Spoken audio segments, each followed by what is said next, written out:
Another mass shooting, this time in Kansas City, sparks calls for changes to Kansas state laws. Plus, pieces of BTK's life for sale. Should anyone be able to make a profit off so-called murderabilia?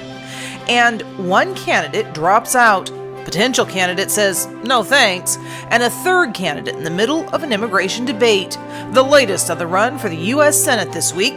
That's what we're talking about right now on Kansas Week.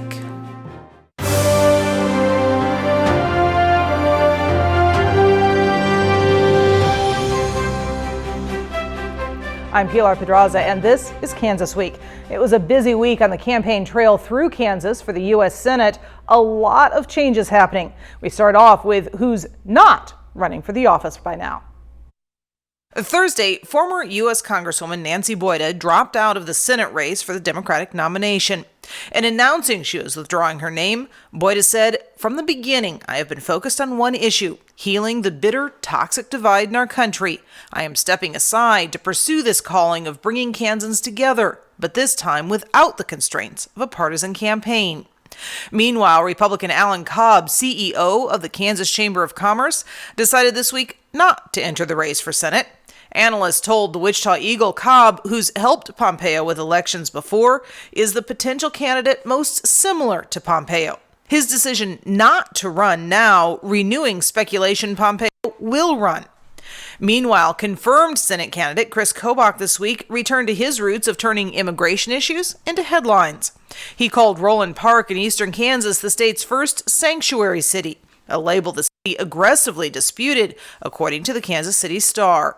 Kobach's comments came when, after requests from the ACLU, the city council discussed creating a safe and welcoming policy which would prohibit the use of local law enforcement resources to carry out federal immigration and customs enforcement actions.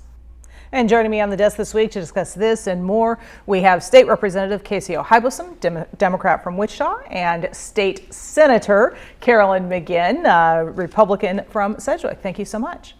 So let's start with this Senate race. I think probably the biggest headlines out of this, certainly the most recent, are Cobb not running and his ties with Pompeo.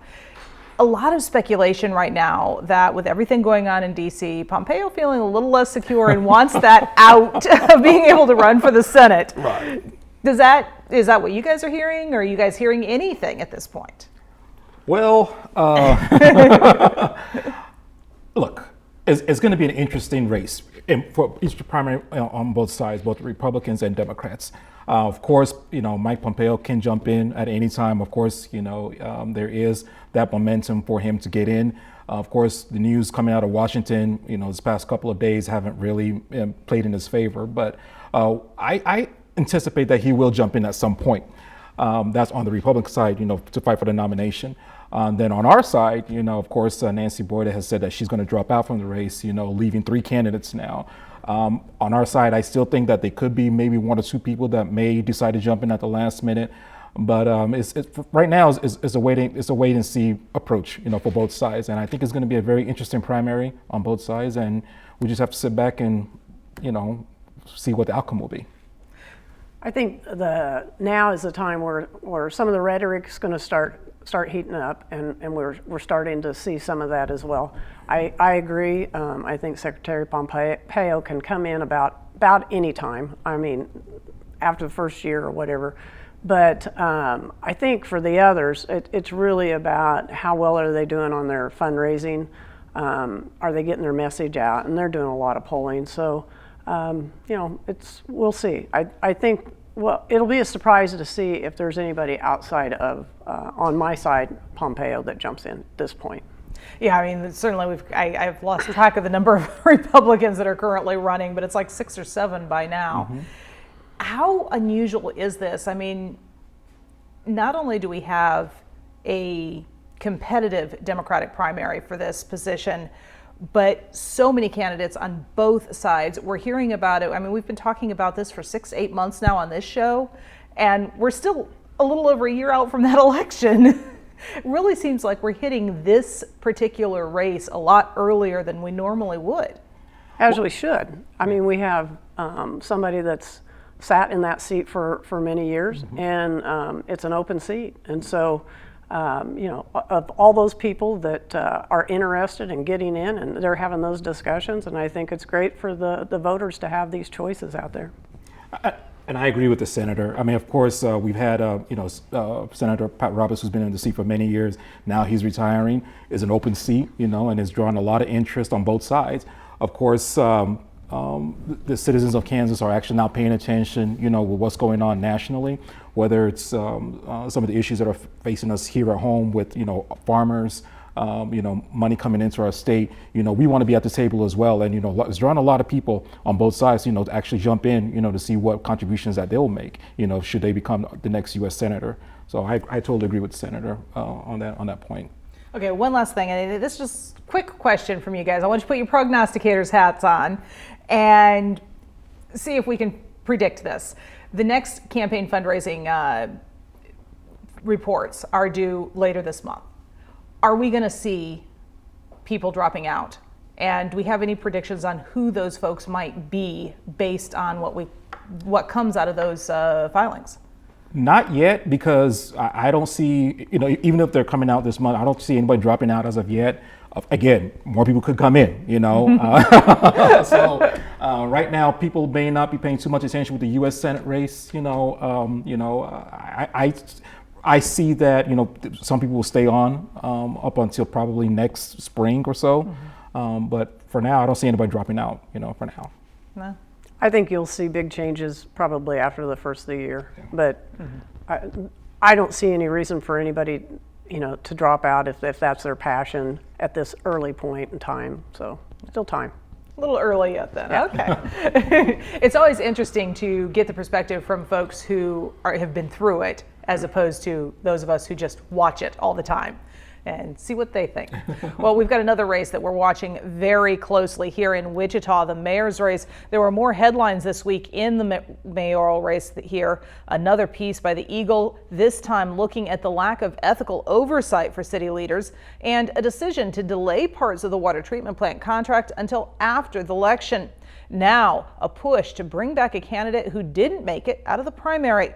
All of that could mean a bigger turnout next month, as KSN's Craig Andrus shows us. Political experts say the mayoral race this year could bring out more voters. This is definitely a competitive race for mayor right now. Jeff Jarman says city elections typically can bring out less than 10% of the voters. But this week, you will see new TV commercials with a couple of former mayors asking you to write in Lindy Wells, who lost in the primary by less than 300 votes. An incumbent where there's controversy. We have one challenger with significant experience in the legislature, and now probably another challenger. Jarman says if Lindy Wells officially commits to the race, that could bring out more voters. He also says political debates and forums between candidates may spur even more interest.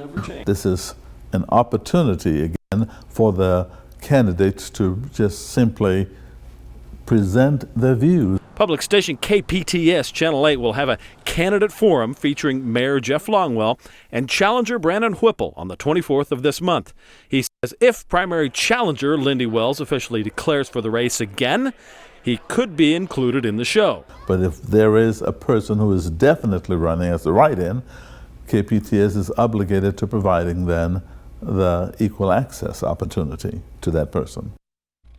Now, Lindy Wells is telling me when I spoke with him earlier this week that he won't make a decision on whether to re-enter the race until middle of next week.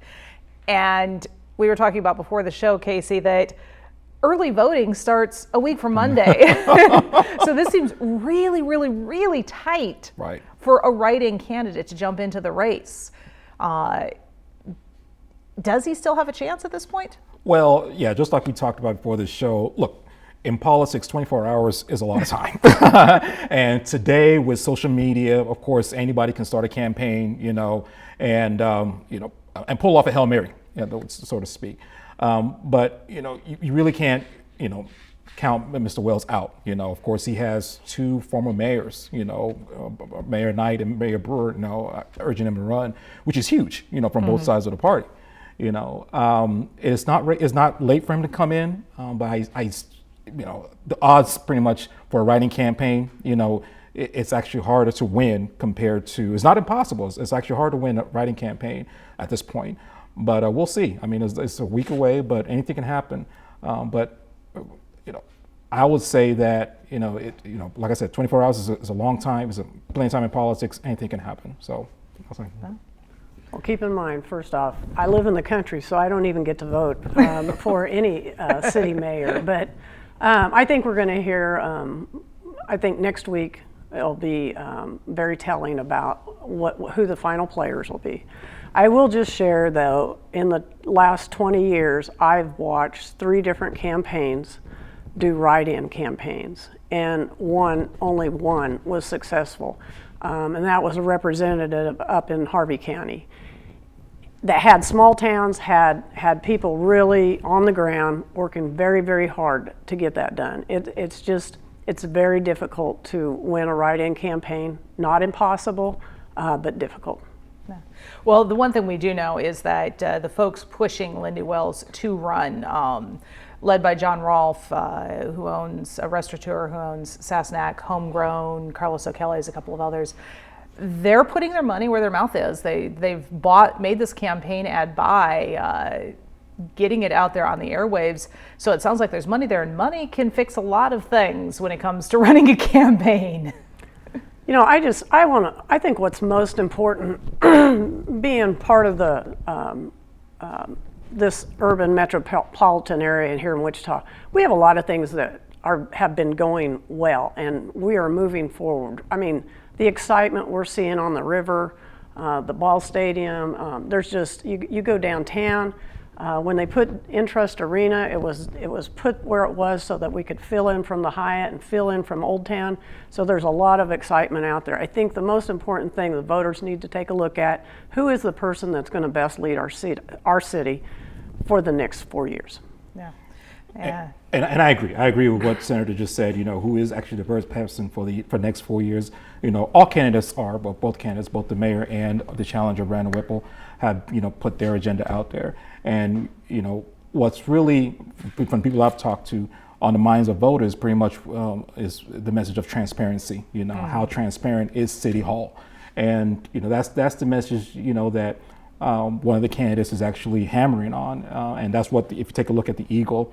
There was a story that just broke, with all the dealings at City Hall with the water plant, stadium, and there's been lack of transparency, and that's something that the voters, that I've talked to are concerned about, and and like I said, we have like a week away, 2 weeks away from the election, so we'll see how in the final stretch how it all play out. Yeah.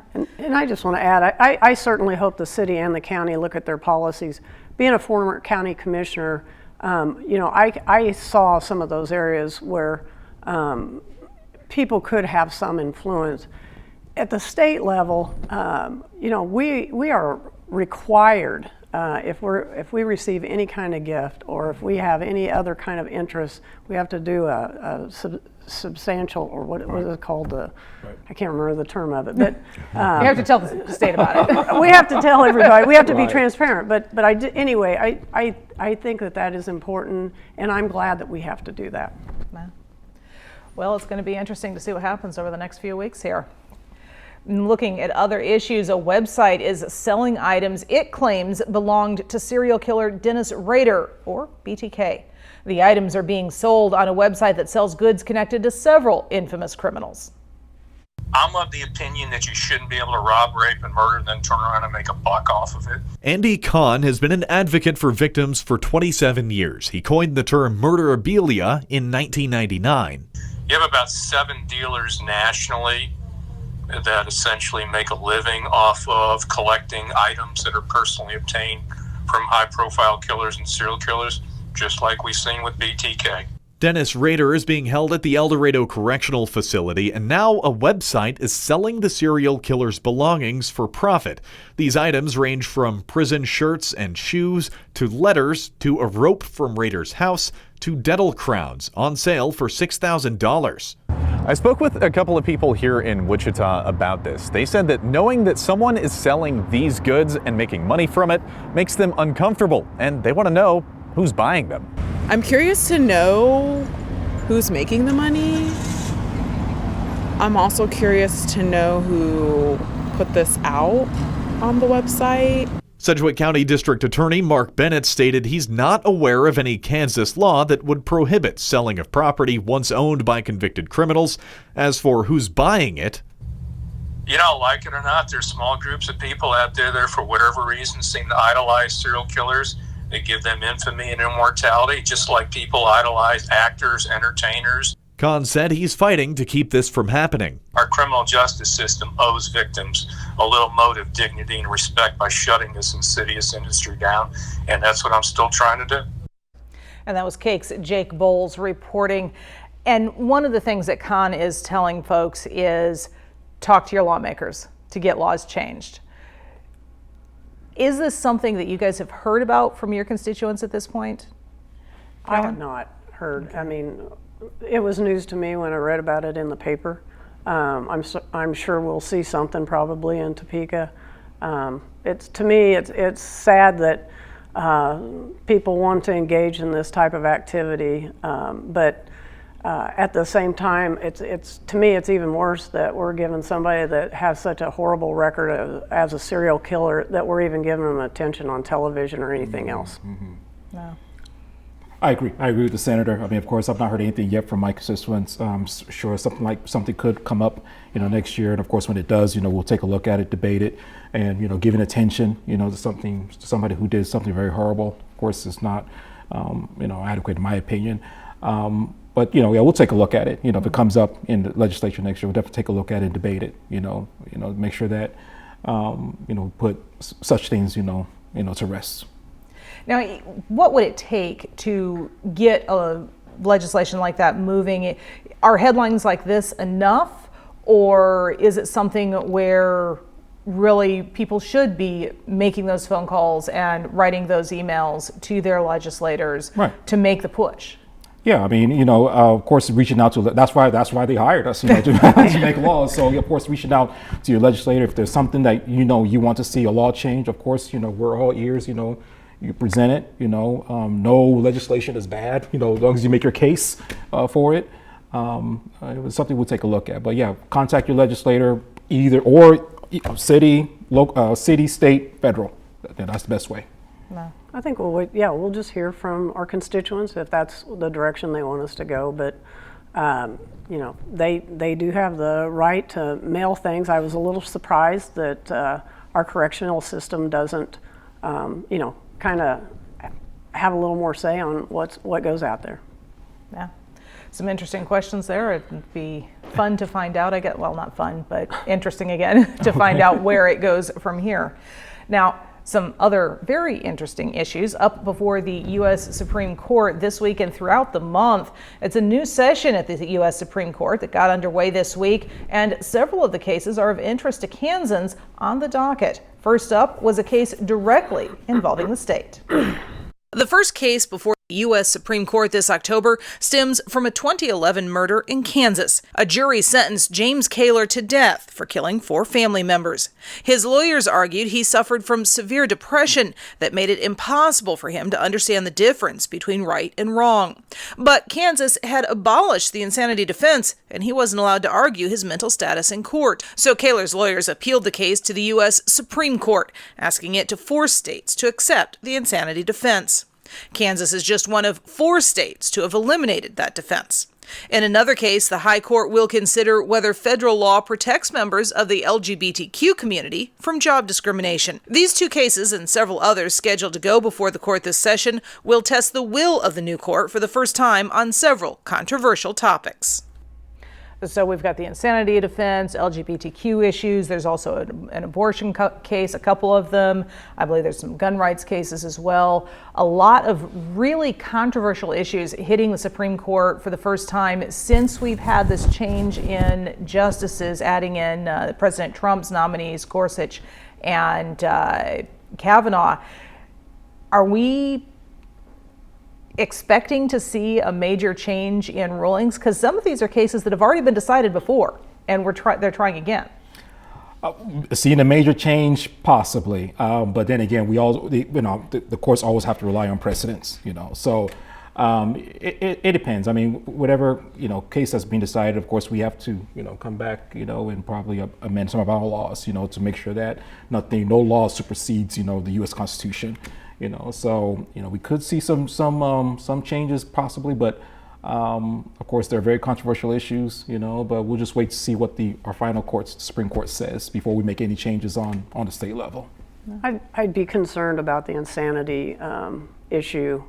The fact that if everybody was able to just say, I had a mental health crisis or breakdown, to me it's disrespectful for the 99% of the people that deal with mental health issues every day and don't break the law. They're out there working hard and trying to keep a straight path. So, we can always talk about if you are going to kill somebody, a lot of people think you're temporarily insane or crazy. Well, sometimes it's premeditated, and sometimes it's out of anger, and so it's back to personal responsibility. Yeah, some very important issues there, and the one thing that I have found very interesting is, as we've watched some of the cases over the last year coming from the Supreme Court, Justice Roberts has kind of played the spoiler, going back and forth a little bit, not really voting the way folks were expecting. So a lot of folks hoping to see some 5-4 decisions on the conservative end as opposed to the liberal end that we've seen in previous years, but it's really hard to tell at this point. Well, that's accurate, and at the same time, remember you have to understand, and the citizens have to understand that each case is based on the merits. So you really can't, when a case is argued within the Supreme Court, you really can't say, well, this is a conservative case or a liberal case. That argued and decided based on the merits. So Justice Roberts going back and forth, I can see that based on arguments presented to the courts. So we'll just wait and see. These ones that are being presented from Kansas, I mean, we'll wait and see how it will come down. Like I said, we already have precedents. The Supreme Court already has precedents on them. I do anticipate that they will uphold them. But you never know. I mean, anything can happen. With those 9 justices, anything can happen. That is very true. 9 justices, Washington, D.C. That's right. It's a toss-up. That's right. All right. Well, in the wake of a mass shooting at a Kansas City bar last Sunday, leaving 4 people dead, Wichita's top cop told me this week he's looking to state lawmakers to help crack down on violent crimes. We sat down and talked about his ideas in this report I filed with Cake News earlier this week. We have these shootings. We've had a slight uptick in the last 6 weeks, and I'm recognizing their names. A recent increase in violent crimes across Wichita, the chief says, is due in large part to gang violence, like this shooting last month at an apartment complex on North Woodlawn. The chief believes it comes from some of the same roots as the shooting Sunday morning in Kansas City. I'm recognizing the people involved, and that's a problem that we can't effectively deal with the same offenders over and over again. Wichita or Kansas City, he says it's an issue much more complex than just the crimes themselves. And the chief sees several ways state lawmakers can help solve the problem. First, by funding prevention programs. Kansas is looking at spending a significant amount of money on either a new prison or sending people out of state. But yet we're not increasing funding for after-school activities for kids. Second, providing more mental health treatment options. He says currently, if someone comes to police saying they need drug addiction treatment, they have to wait 6 months for a bed to open up. So even if someone wants to get in, that is having to commit crime to feed their habit, our only option is jail. And third, giving police more tools once a crime has been committed. For example, the ability to shut down problem businesses. There's been several hotels where we spend so many police hours there, it would almost be cheaper for us to put someone behind the counter. And that hotel should lose their license because of the problems they're causing in the community. Now, all of these issues are intertwined. How do you as lawmakers, when folks like the chief bring these issues to you, kind of figure out where to start? Well, let me just first of all say, I agree with what the police chief has said, that look, we need to do more when it comes to funding mental health. I've said this, many times on this show, that we need to actually take a serious look in funding mental health. There are a lot of people that have problems, and they're looking just for help, and instead of going out committing crimes, they just need something, some attention, to mental health. With respect to you know, closing down businesses, giving police more authority to close down businesses that are causing trouble. I think that what we can do on the state level is actually delegate most of that authority to the local levels. The local governments. They actually can come up with an ordinance as to what constitute in terms of closing a business if a business is causing a lot of troubles or per se.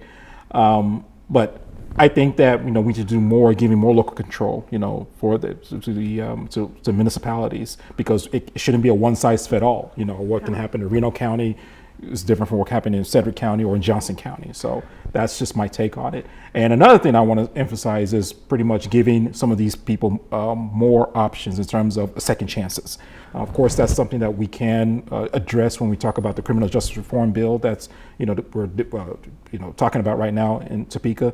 How we can actually give people more chances, second chances, because not everybody who's committed a crime is a bad person. I mean, just a simple mistake, they come out, they become totally a new person. So that's something I would like to see, done on a state level. I see two things. One at the local level. 20 years ago, we were into community neighborhood policing, and the neighborhoods worked hard. We started having the neighborhood night out, those kind of things. I think it's important for us to refocus on that at the local level. At the state level, we are making investments in preventative services. We just finished the mental health bus tour, legislative bus tour, and so we've looked at our whole mental health system from the person that walks into the door that needs help to the person that ends up into some of our hospitals, mental health hospitals. And so we are making that. I'm on the juvenile justice corrections board oversight, and we are looking at millions of dollars that we're trying to invest so that we can change the path of the direction that a youth is going in. So I think we are making those investments, but I don't think perhaps that we are communicating that enough with our local law enforcement. But I don't disagree. We need to do that. Preventative services are important. Yeah. Well, Casey and Carolyn, thank you so much for joining me. I've enjoyed our conversation. I hope you have as well. And we'd also like to thank our news partners at KSN News, Cake News, and the Wichita Eagle for sharing their materials with us. I hope you've enjoyed our discussion. We'd love to continue it online. Just look for Pilar Pedraza TV or KPTS Channel 8 on Facebook, Twitter, or Instagram. For now, have a great week.